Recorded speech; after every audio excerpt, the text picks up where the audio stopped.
సంకెళ్ళి మూతికి తగిలి మూతెళ్ళి మోకాలు కొట్టుకుంటే మోకాలు నెత్తి రాకేశాన్ని కొట్టుకోపోయింది. కొట్టుకోపోయింది బాబాయ్ గారు. మీరు పాత అలవాటు ప్రకారం ఎవడి జేబులోనో చెయ్యి పెట్టబోయి ఉంటారు, వాడు వాయించుంటాడు. నేనే తప్పు చేయలేదు బాబు. సెలవు కదా అని చేపలు కొనుక్కు తిందామని బెస్తపేట వెళ్ళాను. అక్కడ ఒక పెద్ద చేపను డబ్బులు ఇచ్చి కొనబోతే ఈ చేప నాది అని ఒక రౌడీ వచ్చాడు కూర్చున్నాడు బాబు. అయ్యయ్యో నీదేంటి నాది అని ఇంకా నేను అనలేదు బాబు. వాయించేశాడు బాబు నన్ను. చేపల పులుసు దేవుడు ఎరుగును, నా ఒళ్ళు పులిచేసేసాడు బాబు. ఇది నీకు అన్యాయం. మా బాస్తో చెప్తాను, మా బాస్ని తీసుకొస్తాను అని అంటే ఏమన్నాడో తెలుసా బాబు? ఏమన్నాడు? ఏయ్ చెప్పుకోబే, దమ్ముంటే మీ బాస్ని తీసుకురా, ఇద్దరిని కలిపి కోసి పులుసు పెట్టుకుంటాను అన్నాడు బాబు. అంత మాట అన్నాడు? డామిట్ సీత, నువ్వు బాబుని తీసుకెళ్ళి ఇంట్లో దింపేయి. బాబాయ్ పద.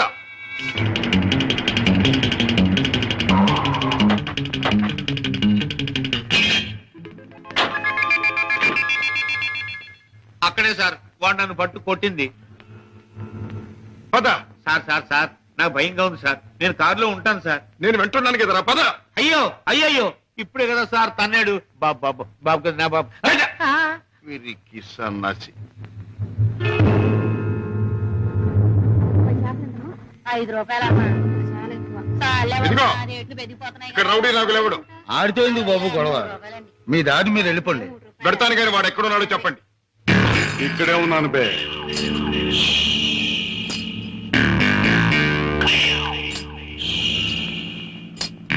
నువ్వే నా నాగులు అనే అనుకుంటున్నాను బే. బే ఇది నీకు అలవాటా బే? అన్యాయంగా మనుషుల్ని కొట్టడం నేరమని నీకు తెలుసా? పేదరీతులు నాతో చెప్పక. నేను చేసిన పని నాకు న్యాయమే అనిపిస్తుంది. న్యాయం అని నీ ఇష్టం వచ్చినట్లు ప్రవర్తిస్తే చట్టం శిక్షిస్తుంది. చట్టం, శిక్ష, నేరం ఇవన్నీ మనకు అనవసరం. సముద్రం లాంటి ఈ పేటలో మనం తిమింగలం. దమ్ముంటే తెలుసుకున్నారా? లేకపోతే నోరు మూసు తలంచూపో. అంతేగాని ఈ నాగులు గారి దగ్గరకు వచ్చి రూల్స్ గిల్స్ అంటే తల మీద బొమ్మిడలు ఏం చేయగలరు? మన గురించి కావాలంటే ఈ పేటలో ఈ సన్నాసి నేను అడుగు. అవునులే, పేటలో పెద్దగా మురిగే ప్రతి కుక్క గురించి ప్రతి సన్నాసికి తెలిసే ఉంటుంది. మాటలతో నన్ను రెచ్చగొట్టకు. బొస్సు కొట్టేయగలను, కొట్టక కూరలు పీకేయగలను. అంత మునగడివా?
నాగులు ఇతనెవరో తెలుసా? నా కన్న కొడుకు, నా ప్రాణానికి ప్రాణం. ఈ బాబు గారు మీ అబ్బాయా? నాకు నిజంగా తెలియదు బాబు. తెలుసుంటే చేయెత్తబోదును, మాట తొలగబోదును. నన్ను మన్నించండి బాబు. ఏ నాన్నగారు, ఈ నాగులు మీకు తెలుసా? తెలుసు అంటే మీ నాన్నగారు నాకు తెలియపోటేంటి బాబు. ఒకప్పుడు గ్యాలంలో చిక్కున్న చేపలాంటి నన్ను బయటికి లాగి తిన్నెట్టి బతికించారు. ఇది నాకు దేవుడితో సమానం బాబు గారు. రాజా పెడదాం పద. రాజా బాబు, ఏ నాగులు, ఇక నుంచి ఈ నాగులు మీ నమ్మిన పంట అనుకోండి. కట్టం వచ్చినా కన్నీరు వచ్చినా ఈ నాగులున్నాడనే సంగతి మాత్రం మర్చిపోకండి బాబు. నాగులు ఇక నుంచి అమాయకుల మీద చేసుకోవటం మాని కష్టపడి సంపాదించి బ్రతకటం. అలాగే బాబు. కమాన్.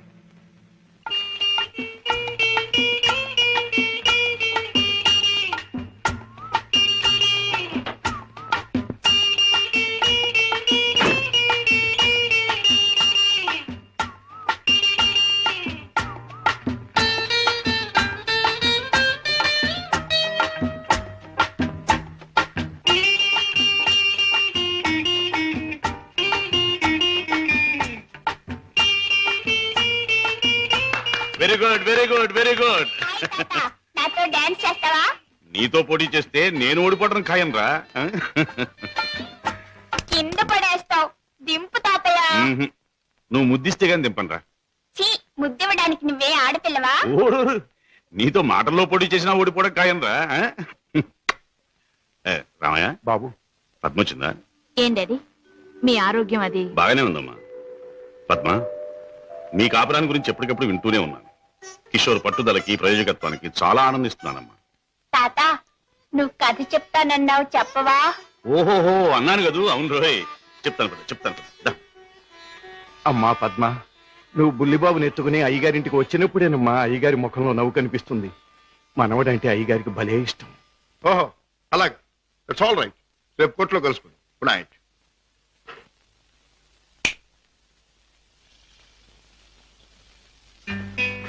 డాడీ, ఇలా వచ్చారేమిటి?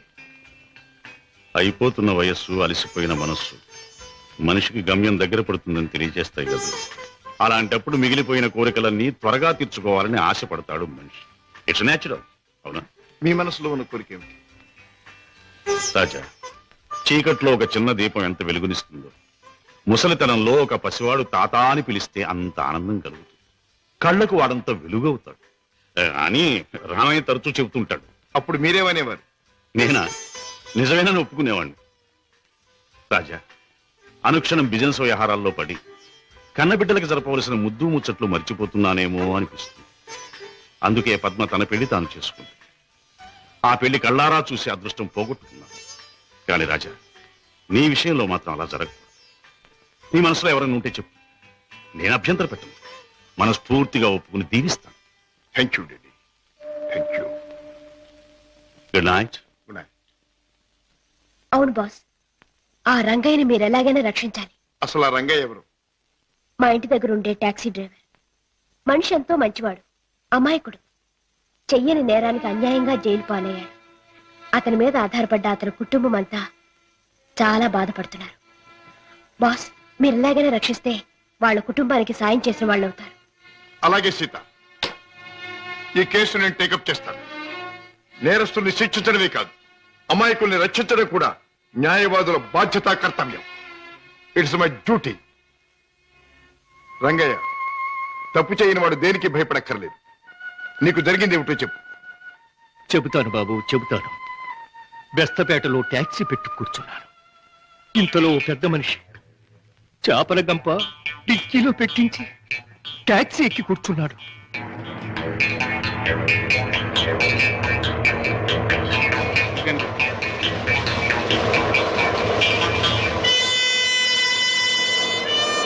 Stop stop stop.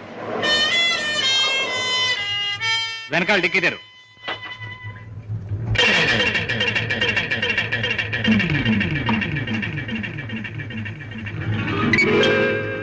ఈ చేపల గంప ఎవరిది? నాది కాదు సార్, ట్యాక్సీలో వచ్చిన వారిదండి. అలాగా.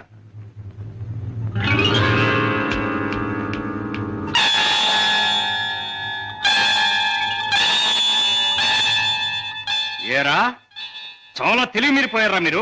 నాకేం తెలియదు సార్, ట్యాక్సీలో ఉన్న పెద్ద మనిషిదేనండి. ట్యాక్సీలు ఎవరు లేరు సార్. దొంగ వెధవ, పోలీసులు కళ్ళు కప్పి బంగారం రవాణా చేస్తావా? పట్టుబడగానే లేని పెద్ద మనిషి పేరు చెబుతావా? నీ సంగతి, నీ ముఠా సంగతి తెలుస్తాను. అలా తప్పు చేసినాడు, తప్పించుకున్నాడు, నేను జైలు పాలయ్యాను. బాబు గారు, రోగిస్తే నా భార్య, విటోడైన నా కొడుకు, మొగుడు విడిచిపెట్టిన నా కూతురు, నేను లేకపోతే అనాథలైపోతారు బాబు, అనాథ. రంగయ్య, బాధపడక. నేరస్తుడు తప్పించుకుపోలేడు. అన్యాయంగా చట్టం చేతిలో ఎరుకున్న నిన్ను నేను కాపాడతాను. నీ టాక్సీలో ఎక్కిన మనిషి ఎలా ఉంటాడు, ఏమేం మాట్లాడాడు, అవన్నీ చెప్తావా? టాక్సీ వస్తావా? నా పేరేం ట్యాక్సీ కాదయ్యా. నీ పేరు ఏమిటి తెలుసుకునే టైం లేదు నాకు. వస్తావా లేదా? అయ్యయ్యో, ఉండవయ్యా, రావటానికే కదా ఉన్నాం. అయితే మీరు ఆ ఫోటో తీసుకెళ్ళి దిక్కులు పెట్టు.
రేయ్, నీలాంటి దేశద్రోహులు చట్టం నుంచి తప్పించుకోలేరు.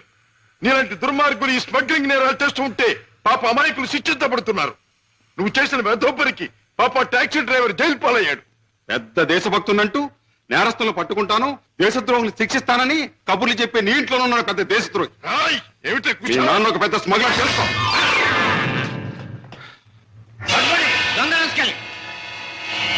మా నాన్న స్మగ్లరా?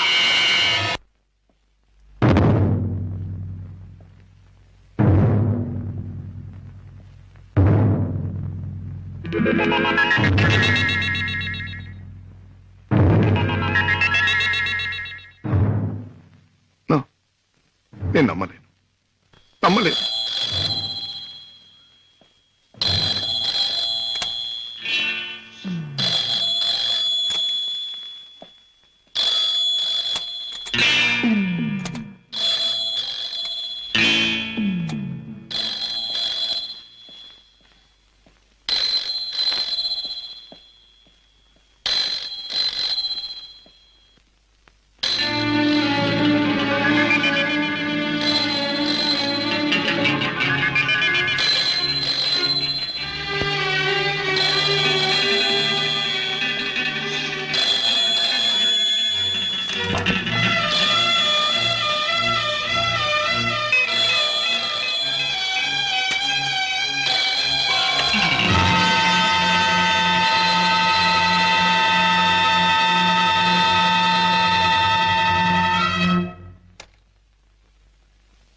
మిస్టర్ శశిభూషణ్, మొన్న నువ్వు లండన్ లో విలువ కట్టిన వజ్రాలను మళ్ళీ నువ్వు ఒకసారి చూడాలని అవతల స్మగ్లర్స్ అడుగుతున్నారు.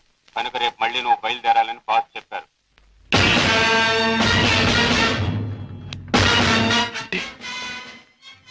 నేను విన్నది నిజమేనన్నమాట. Daddy is smuggler. Daddy is criminal.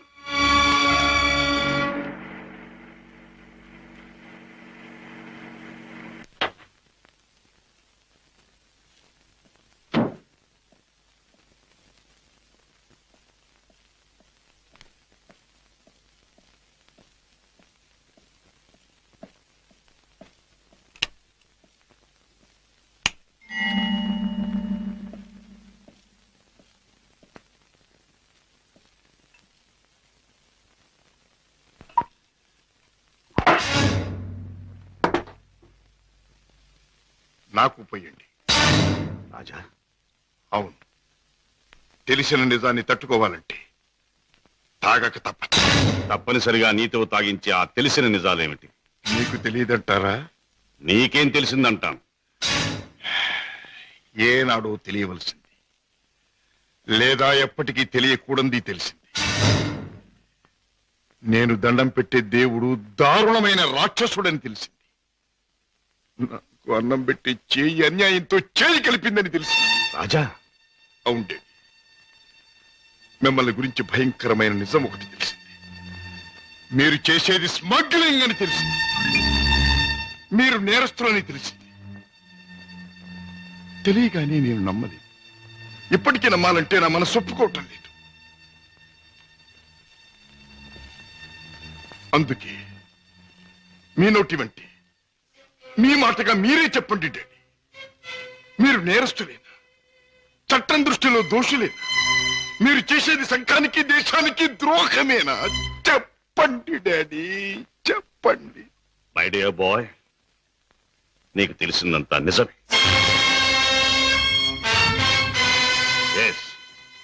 ఇన్నేళ్ళు ఈ నిజం నీకు తెలియకూడదని తాపత్రయపడు. కానీ తప్పుని నిప్పుని ఎంతో కాలం దాచలేమని ఇప్పుడు అర్థం. రాజా, నేను పట్టుబడని నేరస్తు. నేను చేసేది చట్టానికి వ్యతిరేకమైంది. అంటే ఇంతకాలం మీరు నాకు పెట్టిన అన్నం, నేర్పించిన చదువు, ఏర్పరిచిన సౌకర్యాలు, తీర్చిన సరదాలు అన్ని అన్యాయపార్జనతో సమకూర్చినవి, అంతా పాపిష్టి సొమ్ముతో తెచ్చినదేనా డాడీ? దౌర్భాగ్యపు డబ్బు కోసం, అస్థిరమైన ఐశ్వర్యం కోసం మీరు ఈ అవినీతికి దిగుతారా? లేదురా, లేదు. డబ్బు మీద ఆశతో, సంపద మీద వ్యామోహంతో కాదు నేను ఈ దారి పట్టాను. కట్టుకున్న మనిషి మీద ప్రేమతో, కన్న బిడ్డ మీద మమతతో తప్పనిసరి ఈ తప్పు దారి పట్టాను. డాడీ, పసివాడిగా ఉన్నప్పుడు నీకు పాలు లేక, జబ్బుతో మంచంలో ఉన్న మీ అమ్మకు మందు లేక, నిరుద్యోగిగా ఉన్న నాకు వేరే దారి లేక వీధిన పడ్డాను. మానవ అభిమానం విడిచి తెలిసిన ప్రతివాడి ముందు చెయ్యి చాపాను. నా భార్యా బిడ్డలను రక్షించమని అడిగాను, అర్థించాను, ప్రార్థించాను. కానీ ఏ ఒక్కడూ పట్టించుకోలేదు. మనిషికి మనిషి సాయపడని ఈ లోకంలో సాయపడేది మనిషి సృష్టించిన డబ్బే. నా భార్యా బిడ్డలు బ్రతికించుకోవడం కోసం, ఆ డబ్బు కోసం జీవితంలో మొదటిసారిగా తప్పుదారి తొక్కాను. ఆపై నా పిల్లల్ని పెంచుకోవడానికి, 2 పూట్ల అన్నం పెట్టుకోవడానికి అరణ్యం లాంటి ఈ లోకంలో ఆ తప్పుదారి నాకు తప్పలేదు. Those unavoidable circumstances have driven me to this state. Daddy, ప్రతి నేరస్తుడు తాను చేసింది న్యాయమని చెప్పుకోవడానికి తగినంత కారణం ఉండొచ్చు, కథ ఉండొచ్చు. కానీ ఎంత మాత్రాన అతను చేసింది నేరం కాకపోదు. రాజా, కన్న బిడ్డలకి తిండి పెట్టడం కోసం ఒక జంతువు మరొక జంతువుని చంపుతుంది. దాని సృష్టి సహజం అంటాం. వాటికున్న ప్రేమానురాగాలు మనుషులకు ఉండకూడదంటావా? ఆ ప్రేమానురాగాల వల్ల చేసే పనిని తప్పంటావా? ప్రేమానురాగాలు ఉండొచ్చు, కానీ జంతువుల కంటే మనుషులు ఎన్నో వేల రెట్లు గొప్ప ప్రాణులు కనుక ధర్మం, న్యాయం సంగతి కూడా ఆలోచించాలి. అయితే ఒక తండ్రిగా నా బిడ్డల్ని నేను రక్షించుకోవటం నాకు న్యాయం. వాళ్ళ కోసం ఏ పని చేసినా అది నాకు ధర్మమే. డాడీ, మా మీద మీకు గల ప్రేమ మిమ్మల్ని నేరస్తుడిగా మార్చినందుకు నేనెంతో జారిపడుతున్నా. ఇంతకాలం ఆ పాపిష్టముతో మమ్మల్ని పోషించే కంటే ఆనాడే మా ప్రాణం తీసినా బాగుండే. రాజా, నువ్వు ఒక బిడ్డగా తండ్రి అయి ఉంటే నీ మాట అనలేకపోయేవాడు, ఆ పని చెయ్యలేకపోయేవాడు. డాడీ, బిడ్డని చెప్పలేకపోతే నేనైనా చచ్చిపోయేవాడిని, కానీ మీరా తప్పులు మాత్రం చేసేవాడిని కాదు. ఇంతకాలం ఈ పాపిష్టి సొమ్ము తిన్నానంటే చచ్చా నా మీద నాకే అసహ్యం వేస్తుంది. అన్యాయపార్జనతో న్యాయవాద వృత్తి చదివానంటే నా మీద నాకే కోపం వస్తుంది. ఇంట్లో నేరస్తుని ఉంచుకుని బయట నేరస్తుని విచారించి జైలుకి పంపుతున్నానంటే నా మీద నాకే no no no no no I can't stay here for a minute. నేను ఇంట్లో ఒక క్షణం కూడా ఉండదు. రాజా, రాజా, ఒక్క మాట. ఆడపిల్ల కన్నవాళ్ళను వదిలిపెట్టి వెళ్ళడం సహజం. కానీ కన్నకుడు కడదాకా కన్నవాళ్లతోనే ఉంటాడు. పోయాక కాటిదాకా సాయం వస్తాడు. కొరివి పెట్టి సాగనంపుతాడు. ఆశతో నీ మీదే ప్రాణాలన్నీ పెట్టుకున్న ఈ డాడీని అర్ధంతరంగా ఒంటరిని చేసి వెళ్ళిపోతావా? డాడీ, నేను వెళ్ళిపోతున్నది అన్యాయపాలయం లాంటి ఇంట్లో నుంచి, చట్టాన్ని వ్యతిరేకించిన ఒక నేరస్తుడి నుంచి. అంతేకాని